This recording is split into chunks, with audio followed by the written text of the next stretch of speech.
right now. You have heard a lot of people talking about what the police are doing wrong here in Ferguson, but that's not the entire story. The man in charge of keeping the peace here in Missouri, the State Highway Patrol Captain Ron Johnson, I rode earlier with him today through the streets of this neighborhood. I want you to listen to what he had to say.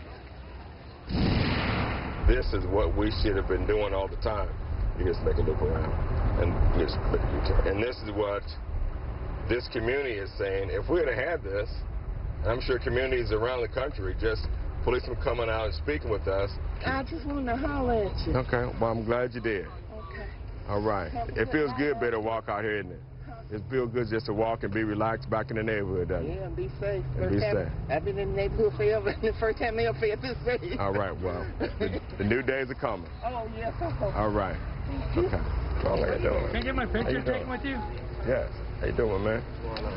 How you doing? Nice to meet you. What's going on? What's up, man? Doing all right? Do you think it would be better if you don't think the police get out and mingle with you guys? No, they don't. The only time they get out is when they finna lock us up or something. That's the only time they get out. Other than that, no. Or they get out and ask you your name and your dick. Man, I'm gonna tell you like this. Me and him standing in front of my house about a month ago. Standing in front of my house. I seen the police go past the street, right past my house. I knew he was gonna come back. He came back 2 minutes later and saying, was we part of some type of... was we smoking marijuana in some apartment complex. Right. I'm like, no, I just stepped out the house. And he just pulled us over. I'm like, we 3 blocks away from where he was talking about. So you don't feel like they're part of the community? No, I don't. You think the relationship would be better if they actually did what he's doing? The only thing they want to do is take us in. Yeah. Get us off the street. Yeah, no matter what your purpose is, just you know what the thing is? I know y'all probably heard from mom, grandma, somebody, how you approach somebody else, how they approach you back. There you go. So how they come to us, that make us like, hold on, man, why you grabbing on me and stuff like that? What?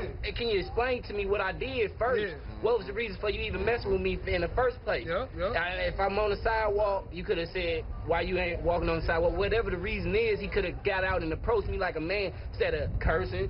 Why we gotta be this or that? Why we can't be like, young man, come here, let me talk to you for a second. Okay, maybe I might stop and listen and see what you gotta say. But if you jumping out with me when I feel like animosity and stuff like that, well, I feel like I'm gonna make you do your job today then. So it's how somebody approaches you. If the officer approaches you with respect, you'd respond with respect. They're approaching us right. They're approaching us like we already committed a violent crime or something. They're approaching us like you caught me selling dope to somebody or something like that. You just pulled me over, okay? I pulled you over because your pants were sagging. I was like, can you pull them up? Okay, I can pull them up, obviously, no problem. Oh, pull your pants up. Get off. Man, look, now what? I have to ask you, you got to meet with the Attorney General today. Yes. What was that like? It was an honor, but it was touching. What'd you talk about? I reached out my hand to shake his hand. You know, that's the top law enforcement officer in this nation. And he put out both of his hands, and he just hugged me. And he said, this is what policing is about. This is what policing has to be. And what a great statement. Did you talk about anything? Did he tell you about what he wants to happen in this community? What can you share with us? He said what we're seeing now, community policing, and getting out and being a part of the community, to me, that's what he said is what's needed.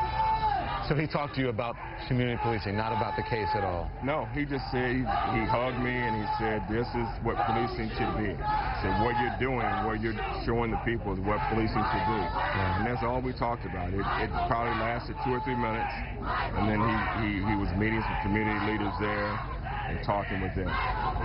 The family wasn't there yet, were they? No. Do you think it'll make a difference that he came here? I think so. Yeah. I think so. I think it shows that the White House, you know, our government at the highest level has heard the voices of the people that are here. And so it's kind of like the theory about the highest hill in the lowest valley. Yeah. You know, that White House, I would consider that the highest hill. You know, our communities sometimes are the valleys. And so when our voices can be heard there, and then I think those protesters are out here, those peaceful protesters out here that understand that. Okay, the other thing is, the St. Ann officer pointing his gun, the semi-automatic weapon at the person and then using the foul language. The video is out there now. What do you want to say about that? That was inappropriate. It will not be tolerated.